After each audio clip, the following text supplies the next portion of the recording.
The human body is a complicated thing, but there's this thing about mental health that's like popular today that we're kind of missing because it's not new. It's not like it's a trend or something. Mental health issues have always been here.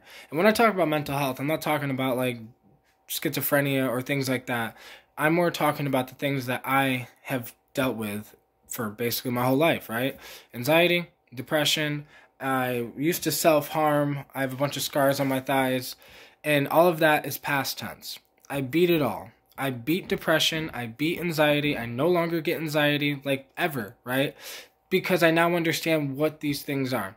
The human body is basically like a machine, right? And it's similar to a car or whatever. And if you look at it like mental health and physical health. Physical health, you can think about it that what do we have to do to stay physically healthy? We have to watch what we consume, right? And maybe get some physical exercise. So people need to watch what they consume through their ears and eyes, right? And then do some mental workouts.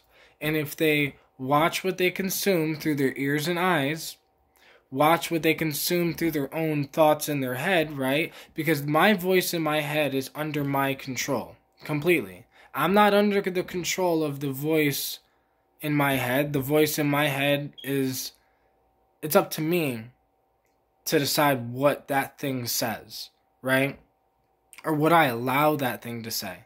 That for years I used to I would just live, right? So I would overthink, and then I would overthink thoughts that weren't really benefiting me. It wasn't making me feel good, right? It wasn't going to benefit my future. It's not like I was thinking about like a business plan or something. No, I was overthinking thoughts that made me feel anxious. And so then I would overthink those thoughts, and those thoughts alone, without overthinking them, cause anxiety. So when you overthink those thoughts, you have more anxiety. And that's where my anxiety was coming from. That the anxiety was coming from me not being able to, for lack of a better word, shut up in my mind, right? So I literally practice meditation since, really I've been on and off practicing meditation since I was like 12. But like, I started taking it seriously in like 2014, 2015, and I started taking these practices seriously, right? Like everyone, it seems like everyone knows about these practices, but they're not actually practicing the practices, and that it takes repetition. So you can't just meditate once and say, oh, I'm good. No, I've meditated since 2014, and it took until last year to finally have my mind under control. Under the control that I want it to be. Because everyone's thing, right, will be different. Maybe you don't want to learn how to silence your mind like I wanted to. Maybe you just want to learn how to stop overthinking. And I wanted to learn how to silence my mind completely. So when I sit in silence, there's no words in my head either. It's silent. And that took a lot of work. Just like if somebody was to try to bench press 400 pounds, they're not going to be able to do it if they don't practice. You're not going to be able to beat your anxiety overnight. Like, I stopped self-harming, but that did not happen overnight. I went through a breakup 6 months ago, and like, I didn't self-harm, right? I sit here alone almost every day, but I never feel lonely because I genuinely love who I am. I'm so okay with who I am. I'm so okay with my flaws. I'm so okay that, like, I could sit here alone by myself and never feel lonely. I literally do what I love to do. When bad things happen in my life, I now have control over how I choose to look at the situations. And none of this happened overnight. I have been working on this for 8 years. And the reason why our mental health system in our society today is so like weird is because nobody is saying the truth. That if you want big arms, what do you have to do? We all know what we have to do to get big arms. So if you want a strong mind that can walk through the hells of life with a smile on your face and genuinely still just being happy, that takes a lot of work. Just like it would take a lot of work to start fucking bench pressing 500 pounds, right? You want to start deadlifting 1,000 pounds. You want to, like, that's that type of shit that I'd be sitting there thinking, I'd be looking at these men that, like, deadlift 1,000 pounds and shit, and, like, these men are big as fuck. But how much time and dedication did they put in their life just for that? Just to be able to deadlift 1,000 pounds, right? So they put years of training and practice and work just to lift a fucking bar with some weights on it. But we're not putting years, blood, sweat, and tears of work into our own happiness, into our own feelings, right? People put more effort into their bank accounts than they do to their own emotions. Like, how you feel is based on the thoughts that are repeating in your mind, based on the things you do every second of the day. There is 24 hours in a day. And if you didn't do anything in the day that made you feel happy, alive, like the things that you love to do, you know how, like, basketball players play basketball. If they stopped playing basketball, I bet they'd get depressed.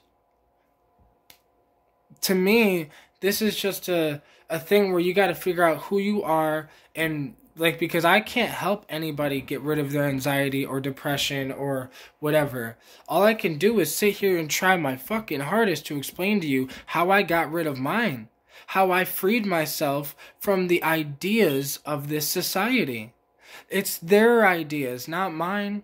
It's their ideas that you want to go on vacation and you want to, enjoy the weekend, work your ass off during the week. And, like, it's their ideas to, like, do all these things.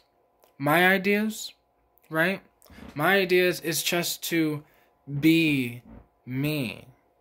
And I think that once you figure out who you are, then you be yourself.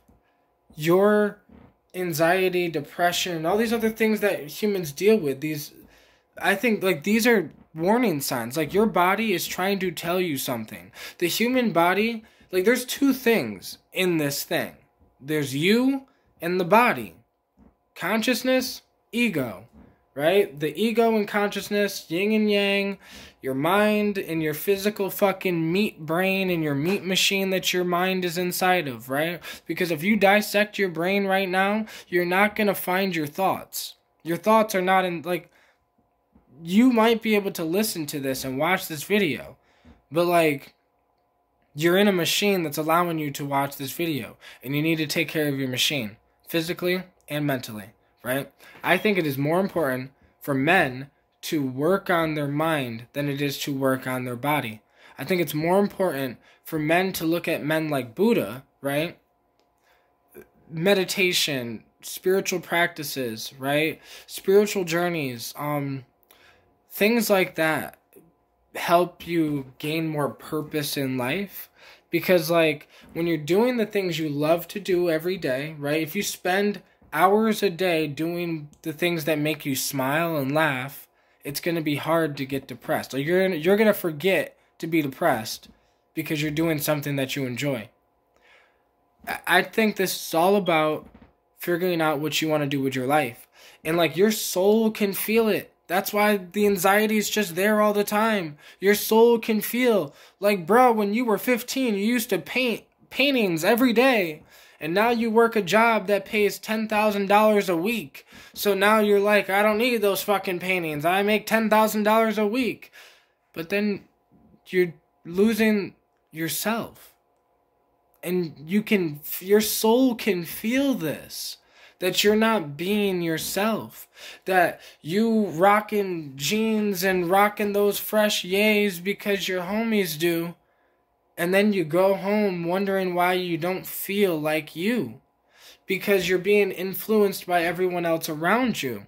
You're being influenced by the people on the screens. Your favorite rappers, your favorite actors, your favorite movies, your favorite gangsters, your favorite, all of this shit.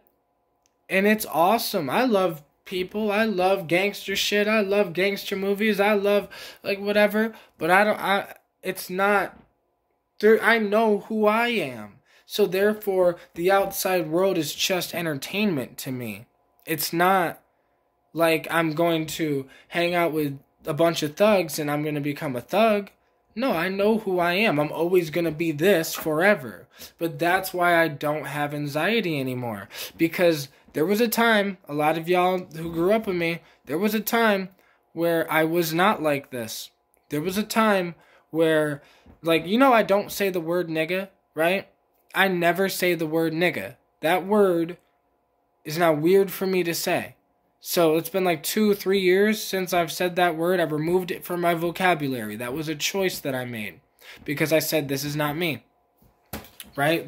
I was saying nigga because I was brown skinned and everyone else brown skinned said it. That was the only reason why I was saying it. I wasn't saying it because I wanted to. Now, what I'm saying is, if you want to be a thug, be you. Right? Don't be me.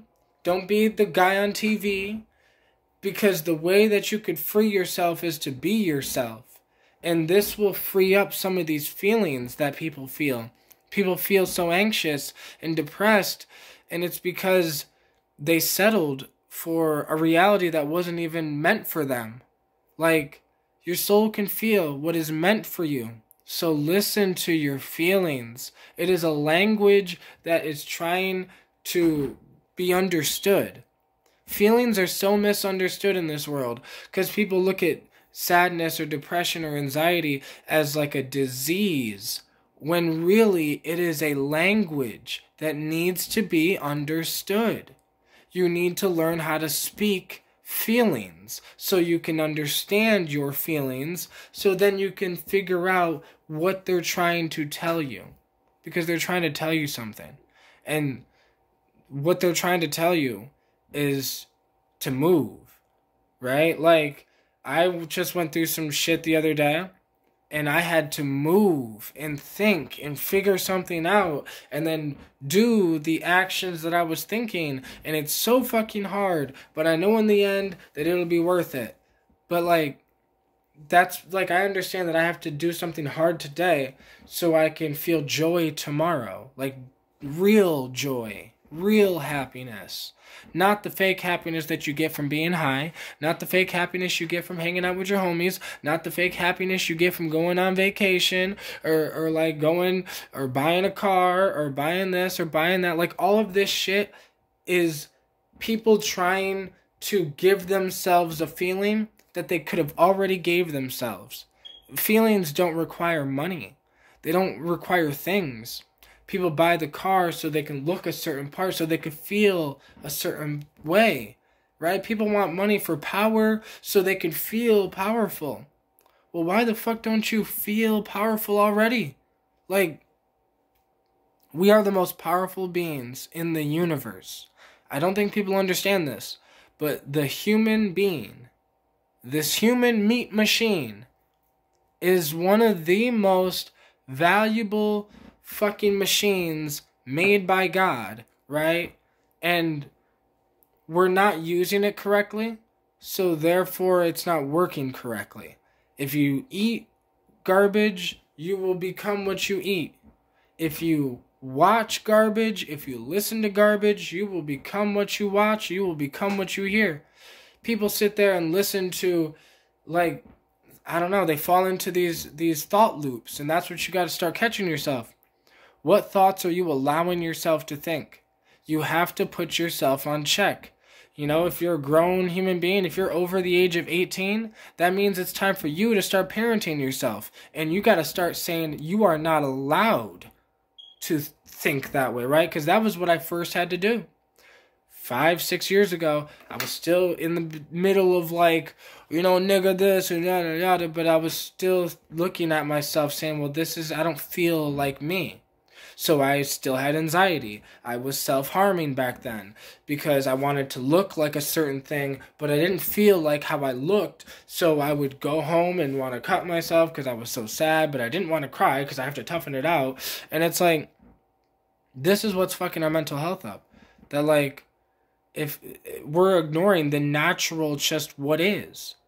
the language of feelings, the language of emotions, that if something bad happens, you're supposed to cry. This is what things that I've trained myself to do. When something sad happens, I immediately cry. I no longer hold my sadness because I now understand that holding sadness back to make you look like the tough guy is actually why you're the weak guy. The guy who's so weak that they can't handle their emotions is the one that avoids their emotions. Because if you're avoiding your emotions, you're probably someone who doesn't ever get to that point. Like, you always stop yourself from breaking. So you say you think that makes you strong. Really, that's why you have anxiety. And really, that's why depression's starting to creep in. Because you're not feeling the feelings when they happen. You're holding them, trying to change them, or whatever. Like, you can use sadness as a motivation, or you can use anger as motivation. But this is what I mean by learning the language of emotions. You have to learn how to speak emotion, right? And you have to understand what it means when you feel that way. Because when I had anxiety, it's going to be a different reason than why you have anxiety. But I had to look at my own anxiety and think, like, why do I feel this way? Why do I want to cut myself? Why do I get so mad? Right? When I get mad, I get fucking mad. Like, mad. And I'd be like, why? Why can't I just calm the fuck down? Why can't I just enjoy my life? I woke up today. I'm not dead. That's fucking awesome. It was the thoughts that I was thinking that were preventing me from even seeing what was in front of my face. That, like, my mom's alive. Like, bro, life's good. But I would think life is not because it wasn't going my way, or something went wrong, or I went through a breakup, or, like, I'm supposed to get this money and, you know, it was supposed to be easy, or our expectations on life is what fucks us up. So stop expecting stuff and start pushing more out of yourself, I guess. Like, you are capable of so much more than you realize. Like, I don't want to say too much shit, right? Because, you know, it might bite me in the ass in the future. But I do just want to say that depression, anxiety, these things, nobody on the outside can help you. Only thing people can do is give you advice, or give you drugs, or or say, you know, it's just what is, but it's not what has to be. It might be what is right now, but it is not what has to be. No matter how you feel right now, you do not have to feel that way. You can begin the steps to start pushing yourself to feel the way you want to feel. Because that's the beauty of life. That's why drugs exist. That's why people already do it with weed, right? They want to be high, so that's why they smoke weed. But the people who smoke weed to avoid their problems, they're the ones that should not smoke weed, right? If you're smoking weed, it should be because that's the state of consciousness that you want yourself in, that you prefer. And don't let anyone tell you that you smoke too much. Don't let anyone tell you that you shouldn't smoke that much, because tell them, worry about their own consciousness. Worry about how they want to feel, because you're just doing what you want to feel, right? So you smoke weed. That's okay. Maybe you want to drink. That's okay, right? Whatever you want your consciousness to be on, whether it's mushrooms, whether it's alcohol, whether it's cannabis, or whether it's sober. The choice is up to you, and it's us listening to other people that makes us feel not good about the choices that we make for our own mental health. Don't listen to outside people. They don't know you. They're not with you. They're not with your thoughts inside your head. So maybe when you smoke weed, other people, it speeds up their thoughts in their head and they overthink too much. Maybe when you smoke, it stops the overthinking. And then you can begin to meditate, to practice, repetition of catching those negative thoughts, right? Everyone has negative thoughts until you decide to start doing something about it. And then when you begin to do something about it, you can change your negative thoughts to positive ones. You can change your pessimism to optimism. You can change the way you think. Nobody has a gun to your head saying you have to think that you can't do it, and you have to think that you need this, and you have to think that happiness requires that. Like, no. This is all an internal thing. So, like, fix your mind, and I'm telling you, reality will change around you. Because I could walk through hell, and I feel happiest. I feel the same. I feel the same. I was in a great relationship, then she left. Then I was sad, I cried, I cried myself to sleep sometimes. I did the thing that you do when you go through trauma, but then I worked through the motions of the trauma to then heal myself, to then be here, right here, making music, doing my thing. But I figured I'd drop a long video for you guys because it's so much easier for me to actually express what I'm trying to say when I don't feel like I have a time limit. When I feel like I'm like, well, I'm only going to do a 3-minute video. I'm like, oh, shit, let me try to get this all out and whatever. And then it's like never really what I wanted it to be. But this is what I wanted it to be. So thank you guys for watching. And I hope everyone has an amazing night. And much love, everybody.